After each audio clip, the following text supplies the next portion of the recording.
Ritual adat tata berladang suku Lio Wolo Ara Moni Kelimutu Ende Flores, Nusa Tenggara Timur. Apa itu KPO? KPO merupakan ritual adat yang ditandai dengan upacara memasak nasi dalam bambu oleh para ibu-ibu dan makan bersama seluruh mosa laki dan penggarap anak kalau Faiwalu. Tujuan ritual adat ini yakni untuk memberi makan kepada para leluhur dan menolak hama dan membuka lahan atau ladang dalam sistem berladang suku Lio. Ritual tahunan ini diwajibkan kepada seluruh penggarap tanpa terkecuali. Ritual ini menekankan kebersamaan dan kekeluargaan sebagai masyarakat adat yang hidup bergantung pada musim bertani dan berladang. Tradisi ini terus diwarisi setiap tahun sebagai bentuk syukuran dan permohonan kepada leluhur sebelum membuka lahan baru. Acara ini berpusat di rumah adat dan selanjutnya dibuat di kebun adat. Acara ini diwajibkan semua penggarap dan mosa laki untuk makan bersama. Setelah KPO ada namanya pantangan atau pire. Ritual adat KPO disertai dengan larangan atau pantangan adat atau pire yang wajib dituruti oleh semua penggarap. Setelah upacara KPO dilanjutkan dengan larangan adat atau pire selama 2 hari. Pantangan ini bertujuan agar para penggarap menaati wejangan mosa laki sebagai bentuk penghargaan terhadap warisan tradisi para leluhur, juga saat untuk menyiapkan segala peralatan berladang. Karena ada larangan, maka ada sanksi adat atau poi, denda oleh para mosa laki. Nah, pantangan ini berupa tindakan berupa tidak boleh sentuh dan petik daun, tidak boleh beraktivitas di kebun, tidak diperkenankan menjemur pakaian di luar rumah, menyapu halaman rumah, serta memasak atau membakar di luar rumah. Selain saksi adat atau poi tadi atau denda, diyakini ada campur tangan para leluhur. Keterlibatan para ibu dalam memasak memiliki makna bahwa perempuan adalah rahim kehidupan bumi, sehingga diyakini mendatangkan kesuburan, kelimpahan panen, serta rejeki dalam keluarga. Nah, sementara laki-laki disimbolkan sebagai langit yang merawat, menjaga, dan melindungi.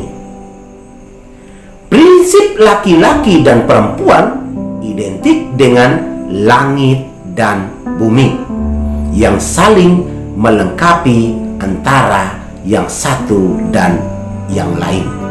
Ritual adat ini juga melambangkan persekutuan adat yang tidak terceraikan dan segala permohonan serta kesajian pada para leluhur mendapat restu, kelimpahan panen, dan keberhasilan.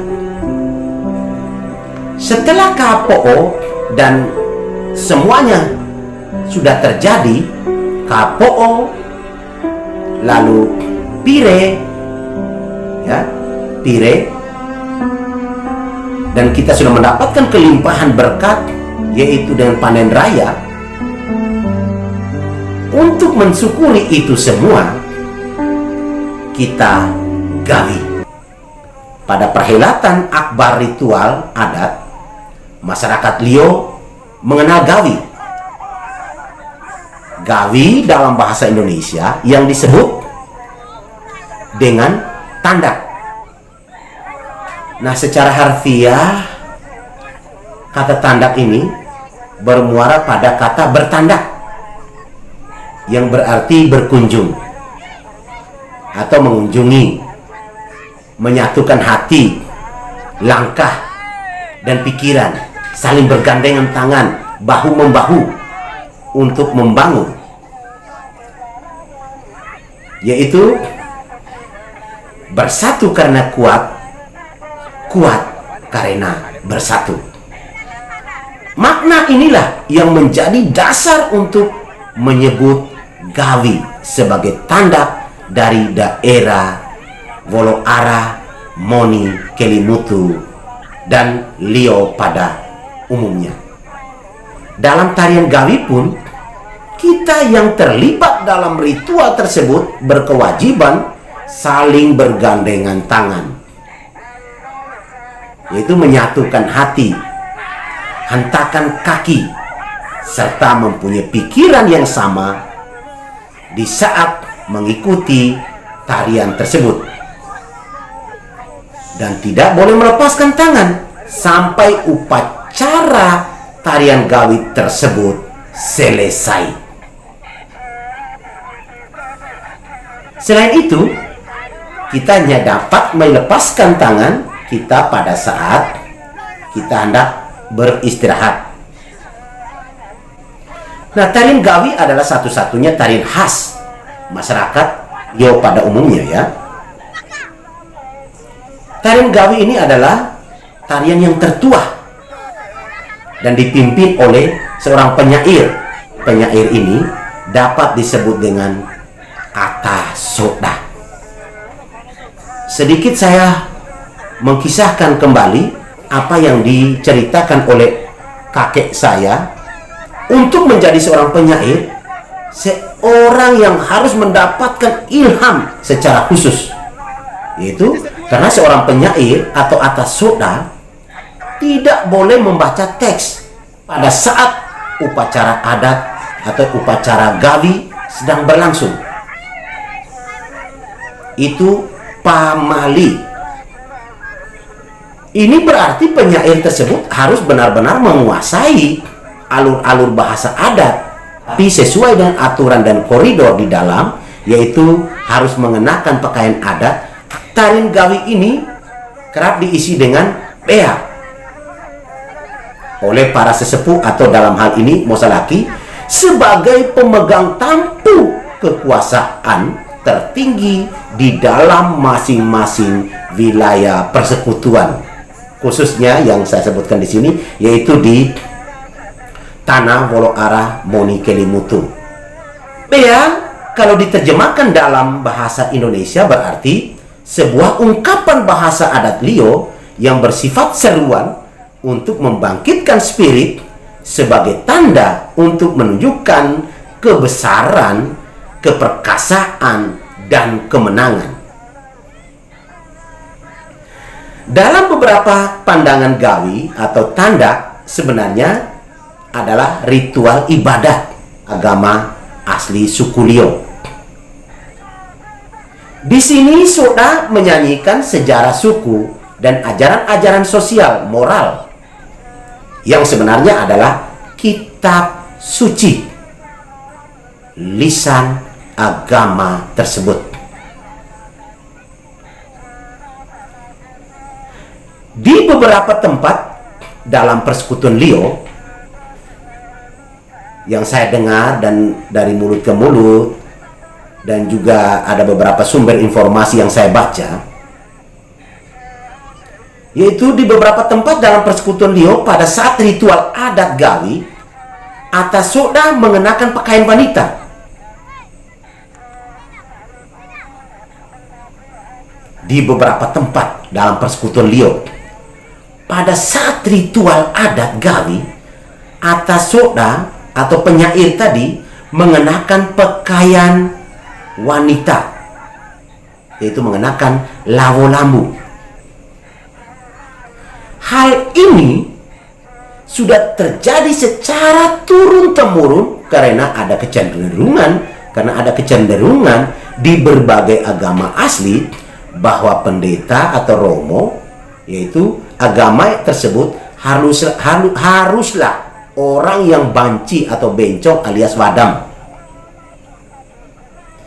Ini menunjukkan orang Lio mempunyai ciri khas yang sama dengan Tolontang dari Bugis, Aluk dari Toraja, atau beberapa agama asli di Nusa Tenggara Timur. Nah, filosofinya, orang yang banci adalah orang yang paling murni dari masyarakat dan dapat mewakili kedua jenis kelamin, sehingga paling layak mewakili masyarakat dalam berhubungan dengan dewa. Dalam Gawi, lingkaran penari berbentuk spiral. Nah, bukan lingkaran utuh. Yang lebih unik lagi, menyerupai ular. Nah, penari di bagian ekor bergerak paling lincah, paling gesit, selincah ekor ular.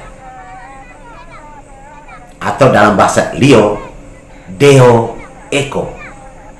Dalam ritual Gawi, posisi wanita itu atau wanita selalu ada di posisi luar, bukan di lingkaran dalam atau di dalam lingkaran. Alasannya karena berdasarkan tradisi orang Lio, bahwa orang Lio selalu menganggap laki-laki sebagai dari Nia Paselae atau generasi penerus yang harus berdiri di garda terdepan sebagai pelindung dan pengayom kaum wanita. Ini penghormatan kaum perempuan kepada kaum laki-laki sebagai sumber kekuatan.